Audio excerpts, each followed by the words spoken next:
Hello, my crafty friend. If the world has felt a little heavy lately, if the news sometimes send your imagination racing ahead into uncertain futures, then today's page might be a gentle place to pause. Instead of trying to fix the whole world, we are going to make something much smaller. A tiny place on this page where a little creative traveler begins a journey.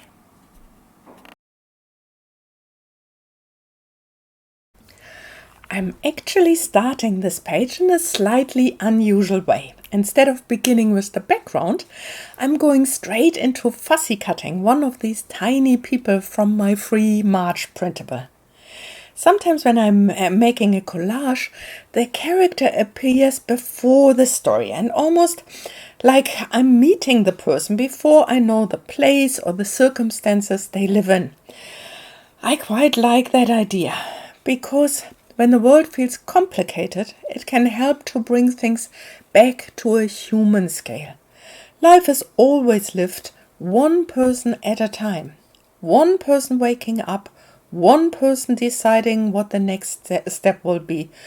And so this tiny figure is going to become the traveler in our little story today.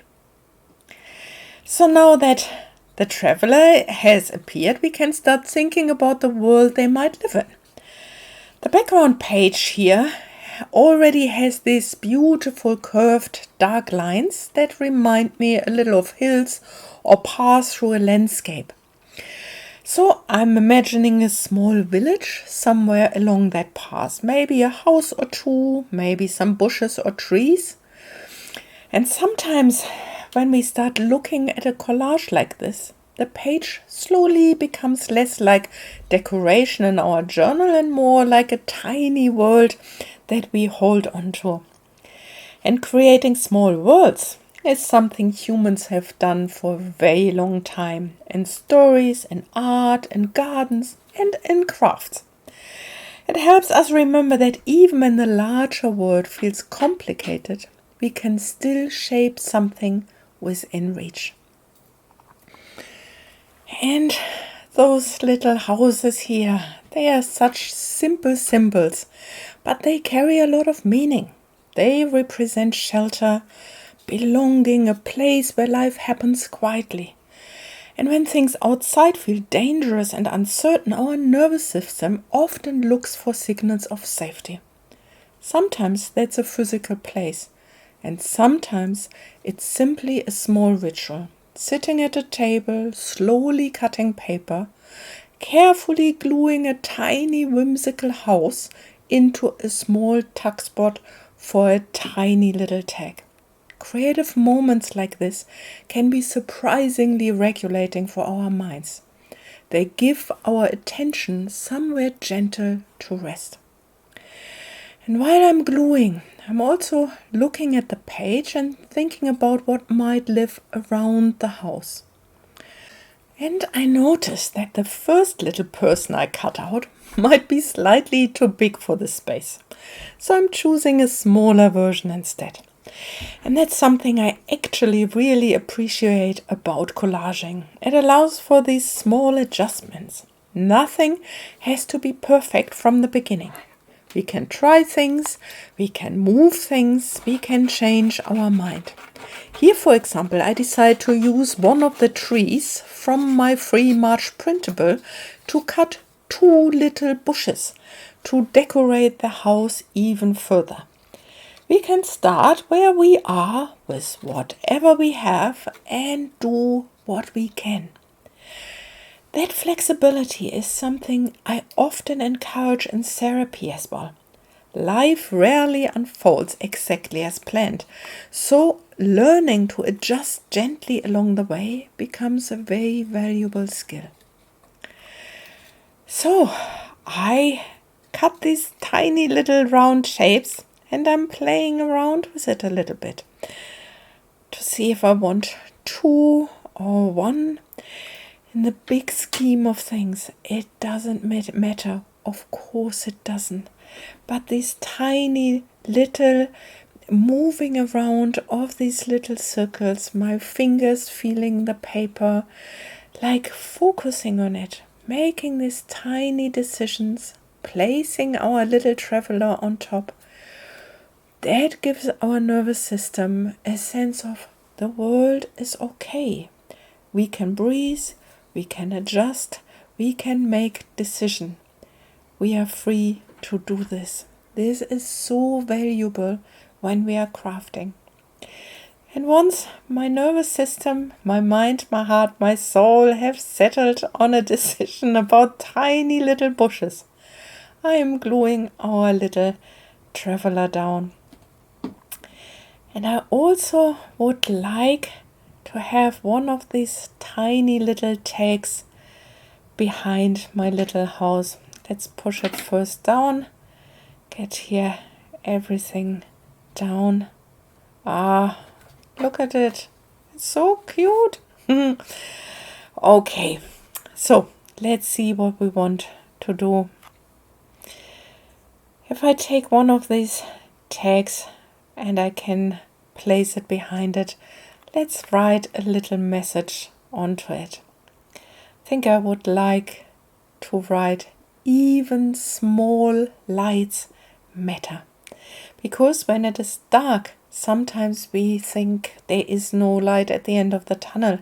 So even a small light somewhere in the dark can give us hope that we have a destination to walk towards. And this little tag becomes a little tag of hope and goes here behind the little house. Because when the world feels uncertain, our attention can easily become drawn to everything that feels frightening or overwhelming. But hope rarely arrives as something dramatic. More often it appears in quiet ways. A kind conversation, someone checking in, a small act of care, or a quiet moment of creativity like this. Those things might look tiny, but they really do shape the emotional climate around us. So, now that I have glued everything down here, let's see what's missing. I cut out more of these tiny people because of course we are not alone in this large, big, wide world. And so having other people living in this tiny village, it's so important for us. So let me let me cut out another little housey here. This one is simply decorative, but it helps the page begin to feel like a small village, I find.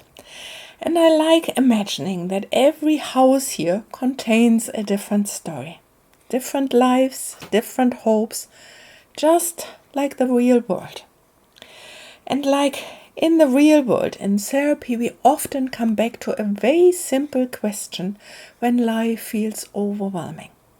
Not how do I solve everything, but simply what is the next small step that is within my reach. And maybe that's exactly where our traveler is right now, standing at the beginning of the path, reading the message that is captured in the house and preparing for the next step. For me here, I like to place the house here on this little planet far, far away. Sometimes I really feel like this. I want to get off this planet. But no, I am here, and even the little housey of the planet becomes part of this collage. It becomes part of the story. It's not separate from it, but it is a part of the whole story. And I find something is still missing here, because I find every village needs a way to cross from one side to another. And so I'm adding the bridge right across the middle side of the page. I of course need to fussy cut it. The bridge is going to become another tuck spot. I decided. So it will hold, I think, 2 takes behind it. And I've always loved bridges as a symbol because they exist exactly where something is difficult to cross, like a river or a gap or like a divide, even a divide between people. And instead of removing the difficulty, a bridge offers a way across. And so I would like to add 2 small tags, each with a little person on it. On the first tag, I'm writing, "We cross together." I love our little community here on the internet, where we share our love for craft. And it is so important to have a place where we come together. So I really would like to write on the second one, "You are not walking alone. We can meet, we can share." In therapy, we often talk about how connection changes our experience of difficulties. The situation itself might not disappear, but sharing it makes it more bearable. And sometimes, even a small moment of connection can feel like crossing a bridge. So, now our traveler is no longer alone in the little village. It has people to cross the bridge with, houses, with stories. So cute. But I am not done for today. I would like to add one more thing.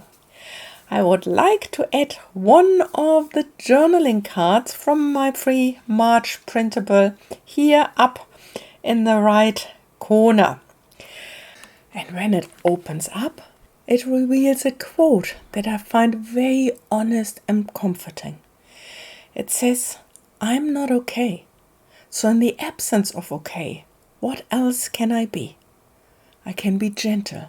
I can be unashamed. I can turn my pain into connection.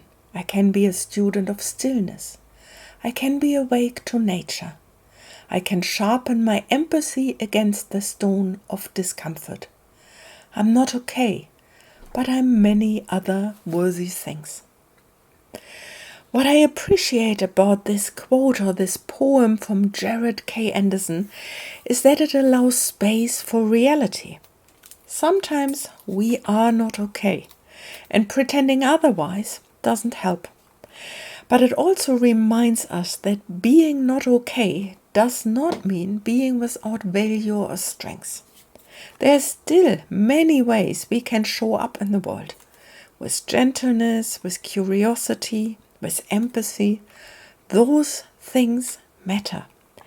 And so I would like to use here my black and white stripy washi tape to make a fold out journaling card that is holding this beautiful poem.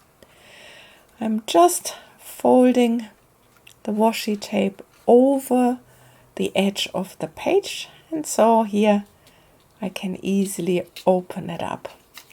The poem will go inside, and I wondered if you missed it. Of course, I'm using my Distress Oxide ink to go around this white page here. I love my Distress Oxide ink, and I haven't done it today, like with all the other things. They are all plain white, but now that I'm at it, I'm also going around here my fold out journaling card. So a little bit of Yoo-hoo stick. I folded the poem in half so that it goes nicely just behind here my journaling card.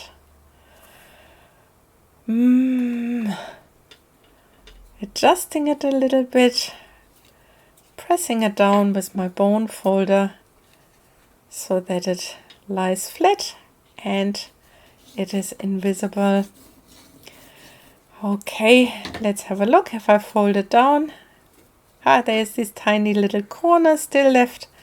Let's cut this off. So now this page has become a tiny landscape Our traveler begins the journey beside a small house and a hopeful message. There's this fold out beautiful poem. There are houses, there's a bridge where connections are waiting, and a quiet place at the top of the hill to pause and reflect. And perhaps this little scene can remind us of something important. Even when the world feels uncertain, we still have influence in the small spaces around us. We can create, we can connect, we can care. We can take one small step forward. And those small steps, repeated by many people, slowly shape the world we live in. Hope rarely arrives in one big event.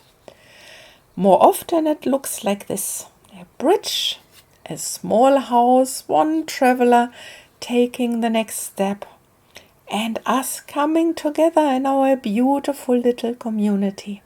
Thank you for spending this quiet creative moment with me. I wish you a wonderful day.